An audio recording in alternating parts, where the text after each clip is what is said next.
제가 깨달았습니다. 그거는 누구에게나 필요한 것이고 또 해야 할 것이라는 것입니다.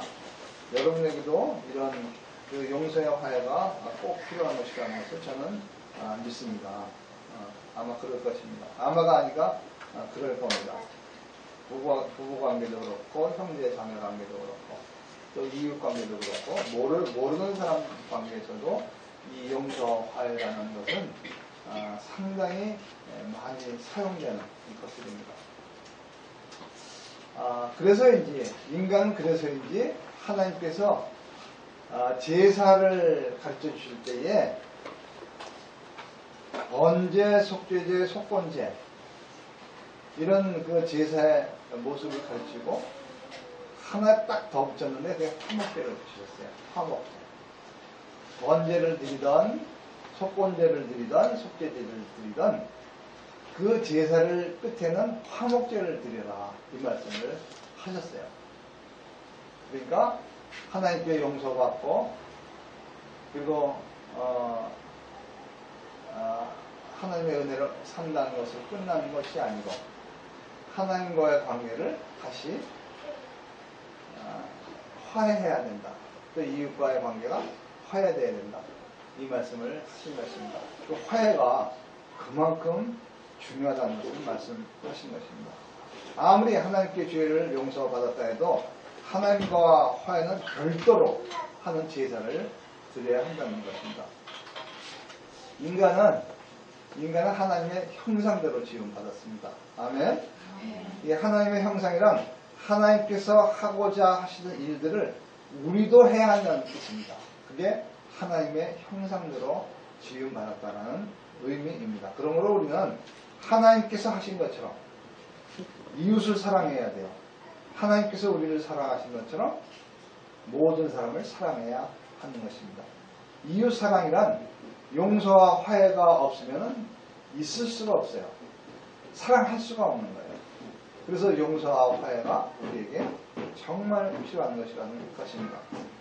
하나님은 독생자 예수님을 이 땅에 보내셔서 용서하고, 그렇죠? 화해시키고, 우리의 죄를 용서하고 하나님과 우리가 관계를 화해시켰지 않습니까? 십자가로 화해시키는 그런 본을 보여주셨습니다. 그 용서와 화해가 없는 것은 하나님의 사랑이 존재할 수 없다는 것이 당연한 것입니다. 다시 말씀드리면 용서와 화해는 그리스도의 보혈의 십자가를 통한 사랑으로 이루어진다는 거예요. 예수 그리스도의 십자가를 중심으로 화해와 사랑이 있어야 한다는 것입니다. 진정한 사랑은 자기가 아닌, 자기가 용서하고 자기가 화해하는 것이 아니고 예수 그리스도의 이름으로 해야 한다는 것입니다. 예수 그리스도의 이름으로 해야 한다는 것을 꼭 기억하시기 바랍니다.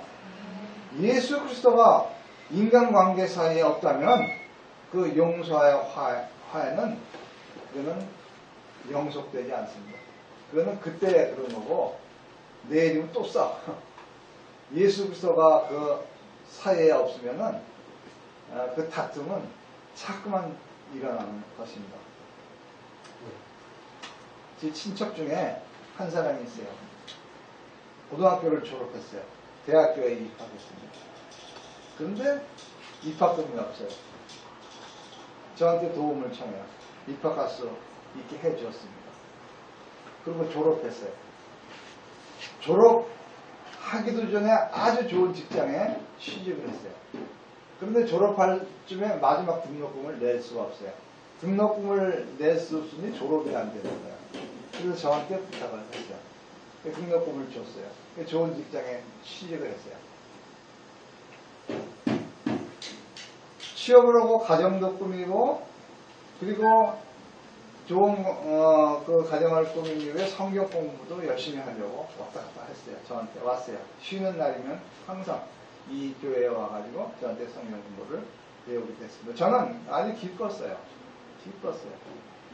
그런데 어느 날부터 교회 방문이 뜨끔하더니 발길이 뚝 끊어졌습니다. 처음에는 웬일인가 하고 궁금했어요. 나중에는 괘씸한 생각이 들었어요. 내가 저한테 어떻게 해줬는데 네가 나한테 그럴 수 있구나. 내가 너한테 바라는 것은 신앙이 되라는 것 그것뿐인데 나를 피해 도망을 다녀. 그러니까 기쁜 마음이 분노의 마음으로 변했습니다. 사랑하려고 했던 생각들이 모두 사라지고 말았던 것입니다. 성도 여러분, 사람이 사람을 직접적으로 사랑하려고 들면 이런 불상사가 일어나는 거예요. 무슨 뜻인지 잘 기억하시기 바랍니다. 사람이 사람을 직접적으로 사랑하려고 하면 이런 기쁨이 분노와 다툼, 이런 애석함, 이런 것으로 변화된다는 것입니다. 그러면 어떻게 하면 올바른 사랑을 할 수 있을까? 자신과 상대방 사이에 예수 그리스도가 있어야 되는 거예요. 예수 그리스도가 있어야 용서와 화해와 기쁨이 영속적으로 유지되는 것입니다. 우리에게 정말 필요한 것은 예수 그리스도인 것을 기억하시기 바랍니다. 정말 필요한 것, 예수 그리스도가 있어야 한다는 것입니다. 오늘 말씀에서 우리는 이것을 알게 되는 거예요. 야곱이 하나님 땅에서 20년을 정말 죽을 똥살똥 하면서 고생했어요. 삼촌 라반의 손을 피해 야반 도전합니다. 왜냐하면 삼촌 라반이 야곱을 여러 번 속였거든요. 그래서 그냥 안 해야 될 고생도 많이 했거든요. 결국은 삼촌을 피해 도망을 해야 되는데 쉽게 도망할 수 없으니까 야반 도주를 하는 거예요. 여러분, 야곱은 삼촌 라반을 생각하면 처음에는 너무 좋은 사람이었어요. 자기를 도와주는 정말 우상과 같은 정말 세상에서 귀한 분이었어요. 그런데 지내고 보니까 자기를 이용하는 아주 괘씸한 그 분노가 치밀어 오르는 사람이었습니다. 그래서 정상적으로 그를 떠날 수가 없기 때문에 야반 도주를 하게 된 것입니다. 근데 삼촌 라반도 야곱을 보는데 어떻게 봤을까? 이 야곱은 자기 재산을 훔쳐가는 도둑놈이에요. 몰래 재산 다 가지고 자기 딸 둘 다 데리고 도망간 도둑놈입니다. 그 사이에는 신뢰관계가 없어요. 다툼만 있는 것입니다.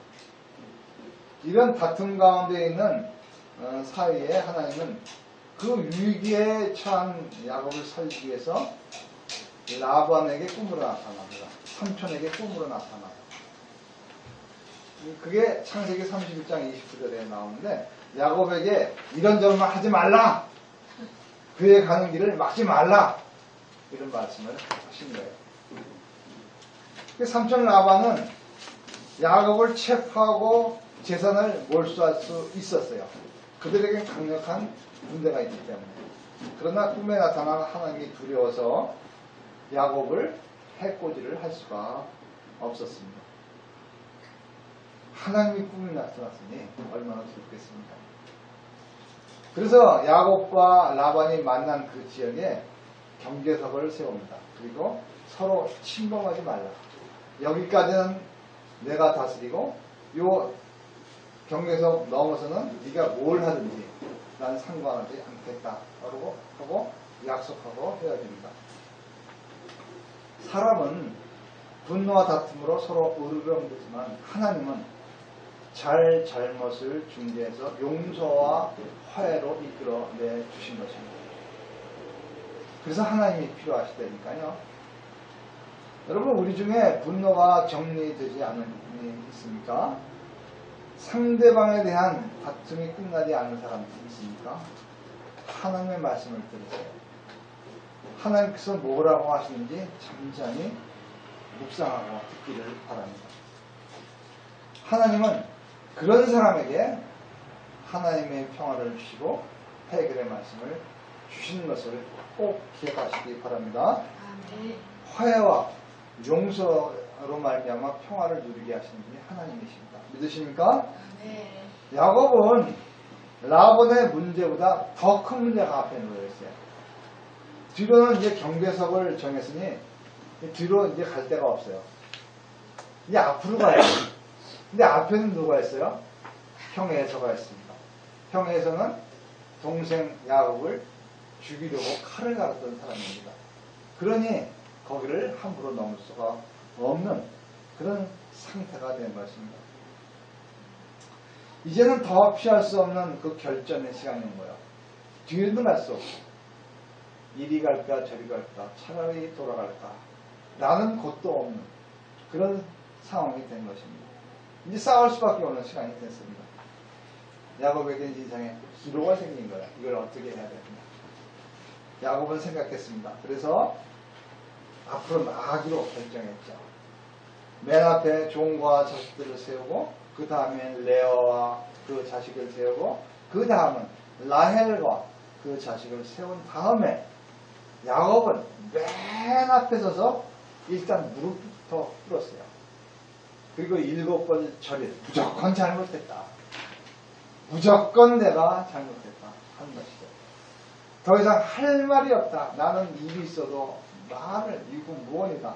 그냥 절을 7번 한 것입니다. 여러분 이 행동이 모든 말을 대신하는 거예요. 이 행동이라는 것을 지금 세상에는 이미지라는 말을 하죠. 이미지라는 것의 그 능력은 대단해요. 여러분 아무리 설명해도 사진 한 장이면 그 설명을 그냥 다 할 수가 있는 거예요. 베트남 전쟁이 뭐 힘들었다 어쨌다 아무리 설명해도 그 화염에 쌓여서 온몸이 화살표 뛰어나가는 어린아이 하나의 사진 그 사진 하나면은 베트남 전쟁을 다 설명할 수가 있는 것입니다. 이미지가 그렇게 중요한 거예요. 우리 기독교에도 이미지 중에 하나가 바로 이 물고기죠. 물고기 하나만 들고 있으면 아, 저 사람은 그리스도인, 하나님의 말씀을 듣는 사람, 목숨을 바꿔서라도 예수 그리스도를 부인하지 않는 사람, 이런 사람이라면 그 이미지가 우리에게 있어야 되는 것입니다. 성경을 들고 다니면 아, 저 사람은 신앙인이구나. 이런 모습이 우리의 이미지가 되기를 축복합니다. 7번 절하는 그 행동 안에 야곱은 에서에 대한 모든 지나간 말과 자기의 병면과 그리고 죄의 용서를 구하는 행동이 다 포함되어 있었습니다. 그런 모습을 보자 4절에 이렇게 되어 있습니다. 우리 읽어볼까요? 시작. 에서가 달려와서 그를 맞이하여 안고 목을 어금맞추며 그와 입 맞추고 서로 우니라. 아멘. 여러분 이 행동 하나가 20년 동안 묵은 때를 그냥 싹 씻어준 것입니다. 여러분 우리에게 필요한 행동이 있습니까? 행동을 하시기 바랍니다. 우리가 해야 할 상대방이 있습니까? 그 상대방을 찾아가시기 바랍니다. 에서가 달려와서 그를 맞이하고 목을 어금맞추고 그와 입 맞추고 서로 울으니라. 형님, 아우야. 그 울음 안에는 모든 것이 다 녹아지는 거예요. 용서, 화해, 그리고 사랑이 거기 피어나는 것입니다. 그렇게 두려워했던 형과의 만남은 예상외로 너무 싱겁게 끝나요. 너무 싱겁게. 야곱의 7번 절하는 그 행동 하나로 모든 것이 다 해결된 것입니다. 여러분 자존심 때문에 찾아가지 못하는 사람이 있습니까? 자존심을 꺾어보시기 바랍니다. 예수 그리스도께서 하신다는 그 믿음만 있다면 그까지 자존심 꺾을 수가 있는 것입니다. 내려놓을 수가 있는 것입니다. 드러내지 않을 수가 있는 것입니다. 서로 화합할 수가 있는 것입니다. 야곱이 공포스럽게 대면한 형 에서에게 이제 걱정하던 그 분노가 다 사라진 것입니다. 오히려 에서는 동생을 보자마자 목을 끌어안고 입 맞추고 반가움의 울음을 터뜨렸습니다. 어찌해서 이런 일이 일어났을까? 이렇게 쉽게 해결됐을까? 여러분 생각해 보신 적 있습니까? 하나님이 조정하신 거예요. 하나님이 언제 조정하셨을까? 언제 조정했을까? 여러분 잘 알죠? 야곱이 형을 향해서 나아갈 때에 밤새 뭐 했어요? 밤새 뭐 했어요? 천사와 씨름했어요. 천사와 씨름했다는 건 기도했다는 거예요. 하나님께 기도했다는 거예요. 밤새. 그리고 야곱이 뭐 했어요? 나를 축복하지 아니하면 나는 앞으로 나가지 않겠다. 나를 축복하셔서 나에게 복을 주지 않는다면 나는 당신을 붙잡고 놓지 않겠습니다.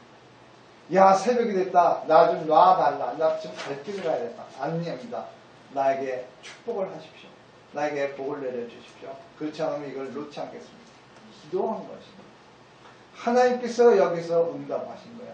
그래, 내가 너를 축복한다. 그래서 이스라엘이라고 이름 부르고 그것을 분이엘이라고 그 장소를 분이엘이라고 이름 짓게 된 것입니다. 여러분, 이게 거저된 거 아니에요. 야곱과에서의 화해는 거저된 거 아니에요. 간절한 기도, 밤새 붙들고 기도하는 야곱의 그 애끓는 그 심정의 기도가 있었을 것입니다. 여러분, 상대방과의 그 화해는 쉬운 게 아닙니다. 내 생각대로 다 되는 게 아니에요. 하나님이 해주셔야 되는 것입니다. 아멘. 아멘. 하나님께 기도하고 하나님께 의지하고 하나님께 해주시기를 애통하는 마음으로 기도하는 그런 성도가 되기를 바랍니다. 네. 혹시 우리에게 화해와 용서를 받아야 할 것들이 있습니까? 하나님께만 의지하시길 바랍니다. 제가 그랬습니다. 하나님께만 의지하라. 딴 데 의지하지 마시길 바랍니다. 하나님이 해 주셔야 좋은 길로, 좋은 길이 열려지고 좋은 길로 인도해 주실 것입니다. 그리고 기도한 대로 행동하시길 바랍니다. 야곱 뭐라 그랬어요? 지금 축복 받았죠? 이게 나 축복 받았으니까 떳떳해 들어간 그런 사람이었으니까 무릎을 꿇었어요. 7번 절을 갔어요. 한두 번도 아니고 미안해, 용서해 이러면 간 거예요. 자기를 완전히 다 내려놔야 화해야 용서가 이루어지는 것입니다. 근데 우리가 그러죠. 기도에도 하나님의 말씀이 들리지 않아요.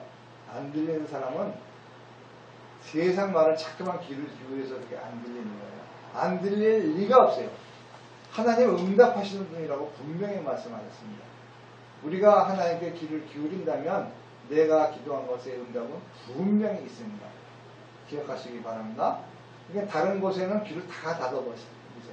말씀에만 귀를 여시기를 축복합니다. 네. 세상의 말들은 찌꺼기에 다 찌꺼기. 찌꺼기는 다 쓸어내버리시기 바랍니다. 찌꺼기가 없어야 진짜 베개를 들 수가 있는 것입니다. 성도 여러분, 찌꺼기부터 제거하시기 바랍니다. 그리고 하나님의 말씀에 집중하시기 바랍니다. 그래서 우리가 매일 자꾸만 큐티를 얘기하는 거예요. 큐티를 함으로 말미암아 그 연습을 하는 거예요. 하나님의 임재 연습을 하는 것입니다. 큐티를 해야 하나님의 말씀을 들을 귀가 열리기 때문에 이 큐티를 해야 한다. 매일 해야 된다. 써내라, 적어라, 발표해라. 이 말씀을 하는 것입니다. 여러분, 하나님의 말씀을 청명하게 듣는 그런 성도 되기를 축복합니다. 우리가 잘 아는 탕자 비유도 있지 않습니까? 탕자는 방탕한 했죠. 그러나 그 아버지는 밤마다 문을 열어두고 아들이 돌아오기를 기다렸습니다. 탕자는 고민과 범민과 부끄러움으로 집에 들어가기가 정말 힘들었어요. 돌아갈까 말까 망설이고 그러다 할 수 없이 결국 집으로 가게 되죠. 돌아온 그의 아버지에게서는 분노와 질책이 전혀 없었습니다. 오히려 거지가 된 아들을 끌어안고 용서와 화해의 눈물을 흘리며 새 옷을 입혔죠. 아들의 교육신 가락지를 끼웠죠.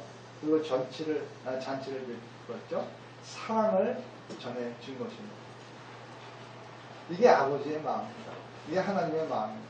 이게 예수 그리스도의 마음인 것을 기억하시기 바랍니다. 하나님은 이런 분이십니다. 우리는 예수 그리스도의 이름으로 인간관계가 이루어져야 하는 거예요. 예수님이 중재자가 되어야 하는 것입니다. 예수님의 사랑으로 나와 상대방이 하나가 되어야 되는 거예요. 그래서 직접 사랑하는 게 아니고 예수 그리스도가 꼭 있어야 한다는 것입니다. 우리 가운데 필요한 것이 예수 그리스도이십니다. 기억하시기 바랍니다. 달라스 윌라스라는 분이 있어요. 그 사람이 하나님의 모략이라는 책에 이런 글을 썼어요. 천국의 사랑 안에는 사랑하는 이와 사랑받는 사이에 그리스도가 서 계신다. 다시 말씀드릴게요. 천국의 사랑, 이 세상 사랑이 아니고 천국의 사랑 안에는 사랑하는 자와 사랑받는 자 사이에 예수님이 계신다.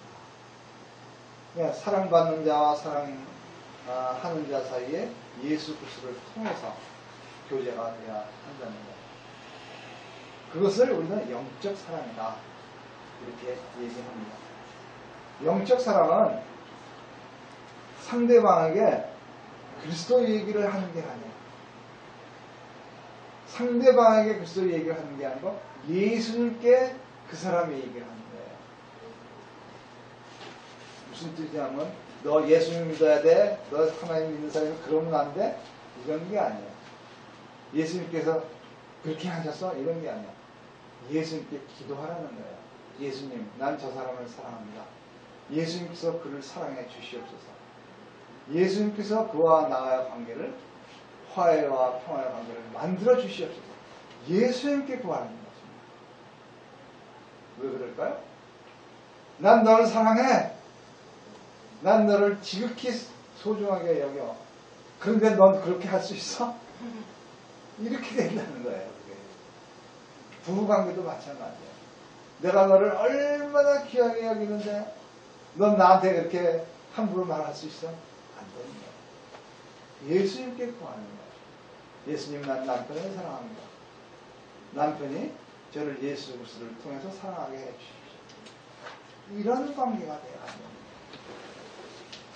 내 친구를 나는 너무 사랑합니다. 그런데 제가 아까 어떤 친구한테 얘기했는데요. 내가 너한테 다 해줬는데 네가 나를 떠날 수 있어. 결심해. 이런 사람이 되면 안 돼요. 그래서 저는 깨달은 거예요. 예수님, 지금 그가 내 품을 떠났지만은 그가 어디 있든지 간에 하나님을 찾고 하나님께 의지하고 하나님을 찬양하는 사람이 되게 해 주십시오. 이게 그 사람에 대한 내 기도가 된 것입니다. 처음에는 결심했던 마음이 다 용기처럼 사라지고 이게 그를 사랑하는 마음이 내 안에 풍성하게 피어 올리기 시작한 것입니다.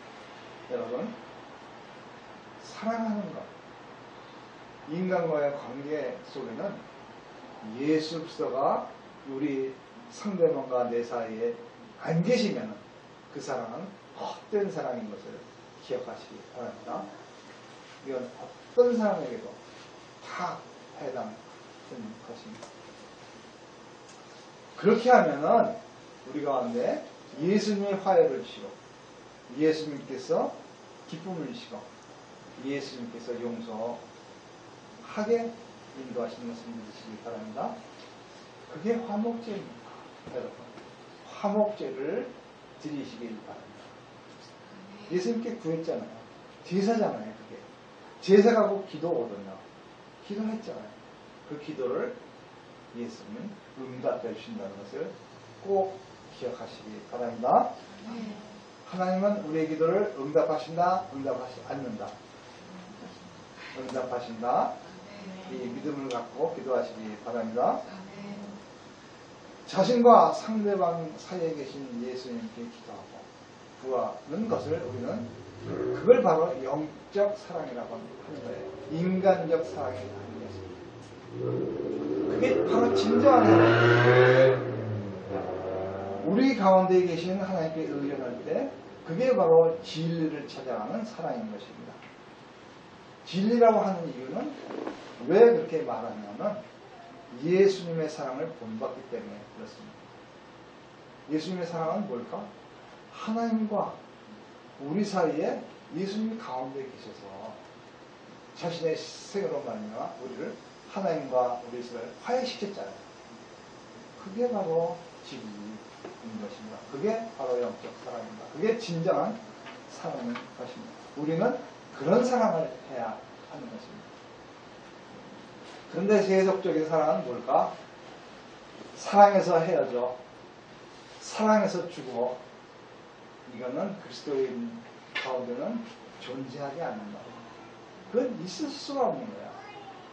그건 인간적인 사랑이야. 세속적인 사랑을 하기 때문에 그런 것입니다.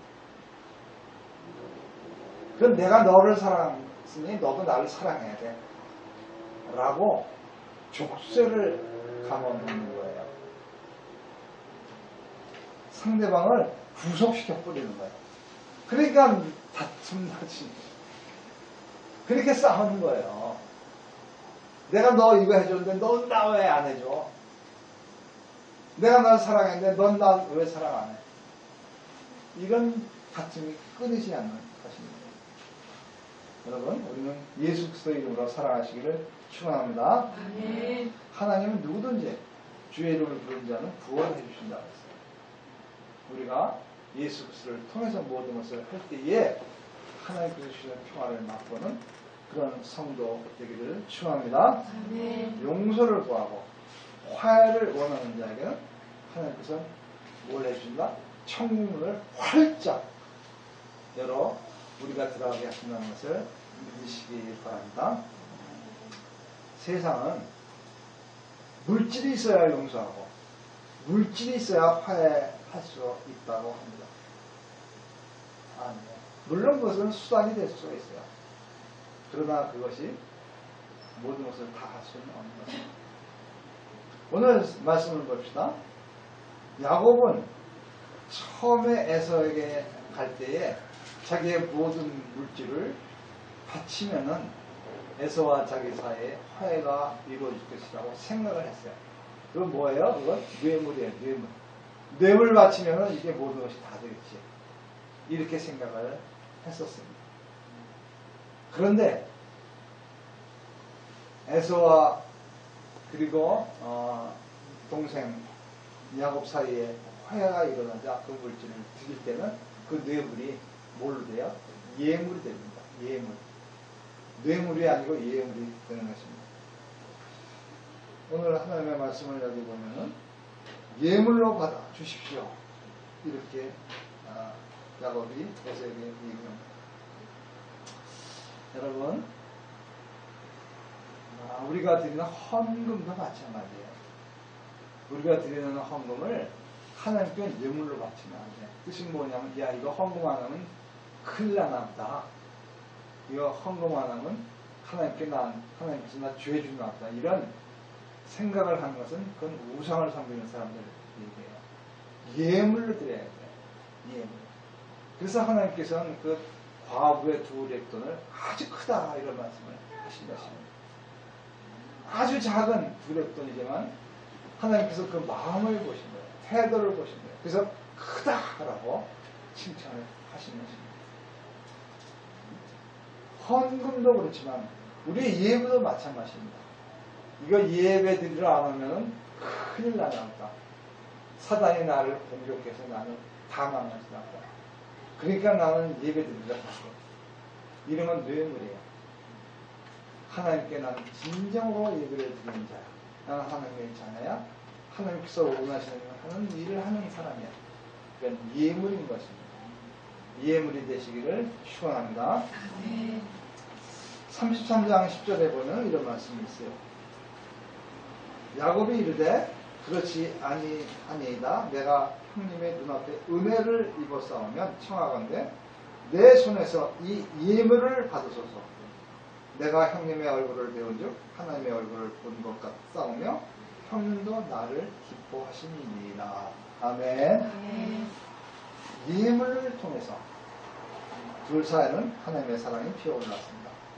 서로 용서와 화해는 마음의 꽃이 피고 메말랐던 대지에 싹이 움터오르기 시작한 것입니다. 우리는 예수님의 이름으로 이런 서로 사랑을 하기를 축원합니다. 우리 모두 가정에 하나님의 은혜가 충만하기를 축원합니다. 시편에 이런 말씀이 있어요. 23편 잘 아시죠? 여호와는 나의 목자시니 내가 부족함이 없을 거다. 야곱은 재물을 얻기 위해서 20년 동안 고생했어요. 타국에서. 재물은 야곱에게 자기의 목숨과 같은 거예요. 재물이 없으면 자기 자신도 존재하지 않는 거예요. 그 목숨 같은 재물을 모두 형에게 예물로 바치게 되니 기쁨이 온 것입니다. 화해가 온 것입니다. 평화가 오는 것입니다. 여러분, 기쁨은 재물에서 오지 않아요. 기쁨은 예물에서 오는 것을 기억하시기 바랍니다. 재물을 엄청나게 지녔던 야곱은 언제나 불안과 걱정 속에 있었어요. 여러분 잘 알잖아요. 언제나 삼촌 라웨의 나를 속이고 빼앗을까? 언제나 어떻게 하면 양과 동물들을 살필까? 이런 걱정과 불안 속에 있었습니다. 또 도둑놈들이 내 물건들을 훔치러 오지 않을까? 지키는데 밤을 새웠습니다. 그런데 그 걱정과 불안들을 지금은 다 예물로 다 털어낸 것입니다. 이제 야곱은 자족하는 삶을 살 수가 있게 된 것입니다. 그래서 세겜의 터를 밟고 제단을 쌓아요. 이름을 정합니다. 엘렐로헤 이스라엘. 하나님께 찬양하고 예배드리고 하나님과 동행하게 시작하게 되었습니다. 여러분, 용서와 화해와 평화의 첫걸음이 바로 예배인 것입니다. 예배를 드리는 자, 하나님께 온전히 나아가는 자는 하나님의 은혜를 받은 자만이 할 수 있는 특권인 것을 기억하시기 바랍니다. 다시 뒤로 돌아가지 않겠다는 하나님과 약속인 것입니다. 예수님은 지나간 모든 것을 하시지 않아요. 앞으로 잘하기를 원하는 것입니다. 앞으로 잘하라. 어느 날 한 여인이 예수님께 잡혀왔어요. 사람들이 그 여인을 끌고 내동댕이 치면서 이 여자는 가늠한 여자입니다. 이 여자는 돌로 쳐 죽여야 마땅합니다. 막 아우성 쳤습니다. 그때 예수님은 아무 말씀 안 하시죠. 그리고 뭐라고 했습니까? 너희 중에 죄 없는 자가 이 여인에게 돌을 던져라. 그러자 그 많은 유대인들이 슬금슬금 다 도망가고 여인과 예수님만 함께 됩니다. 그때 예수님은 그 여인에게 뭐라고 합니까? 다시는 죄를 범치 말라. 가라. 이런 말씀입니다. 가라 하는 것은 앞으로 나아가는 거예요. 뒤로 돌아가지 말라는 거예요. 옛날처럼 그 죄를 지으며 살지 말라는 거예요. 이제는 죄를 멀리하고 하나님의 뜻대로 살도록 앞으로 나아가라. 이 말씀인 것입니다. 여러분, 우리가 예전에 지은 죄를 다시 지으면 안 됩니다. 예전에 했던 나쁜 행동을 다시 하면 안 되는 거예요. 예전에 했던 그 세속적인 사랑을 다시 하면 안 되는 거예요. 예수 그리스도 이름으로 사랑하는 그런 성도가 되는 이 시간 되기를 축원합니다. 성도, 바로 우리는 예수님의 성품을 담는 사람들입니다. 그래서 우리는 정죄 대신 용서와 화해를 위해 애를 쓰고 있습니다. 예수 그리스도의 십자가의 은혜로 구원받은 자이기 때문에 우리는 죄와 사망에서 구원받은 자이기 때문에 우리는 예수 그리스도의 삶을 따라가야 하는 것입니다. 그래서 우리는 예수 그리스도 안에 있는 자는 절대 정죄함이 없다는 그 말씀을 믿습니다. 아멘. 그 믿음대로 우리는 해방된 자인 것을 꼭 기억하시기 바랍니다. 뒤로 돌아가면 안 돼요. 앞으로 하나님의 은혜 가운데 주님의 손을 붙잡고 가는 그런 성도 되길 바랍니다. 여러분, 우리에겐 정말 필요한 것이 있습니다. 그것이 바로 용서와 화해인 것입니다. 그러나 꼭 알아야 할 것은 내가 아닌 예수 그리스도의 이름으로 해야 하는 것입니다. 예수 그리스도 이름으로 이웃을 사랑하고 남편을 사랑하고 자식을 사랑하고 그리고 형제를 사랑하는 그런 성도가 되기를 바랍니다. 예수 그리스도를 사랑한다는 것입니다. 예수 그리스도가 나와 이웃 사이에 계셔야 하는 것입니다. 예수가 없으면 그건 아무것도 아닌 세속적인 삶을 산다는 것을 꼭 기억하시고 예수님께 이웃을 위해 기도하는 그런 주님의 성도 되기를 축복합니다. 기도하겠습니다. 하나님 아버지, 주님께서 오늘 주신 말씀을 꼭 기억하게 하여 주시옵소서. 주님, 우리는 이제까지 살아가면서 세상에서 가르친 학문을 가지고 사람을 사랑했고 세상에서 추구하는 방법대로 이웃과 관계를 가졌습니다. 주님, 성경이 없었고 예수 그리스도가 없기 때문에 그랬었습니다. 이제 저희들 알았습니다. 성경이 내 안에 있어야 되고 예수 그리스도가 있어야 이웃을 사랑할 수 있고 또 남편과 형제를 사랑할 수 있음을 깨달았습니다. 주님, 우리가 하나님의 은혜 가운데 사는 우리가 이웃과 내 사이에 예수 그리스도가 언제나 계시기를 원하오니 주님, 우리와 함께하여 주시옵소서. 온전한 사랑을 하게 하여 주시옵소서. 진리의 말씀대로 사랑하는 우리에게 하여 주시옵소서. 예수 그리스도의 이름으로 기도하였습니다. 아멘.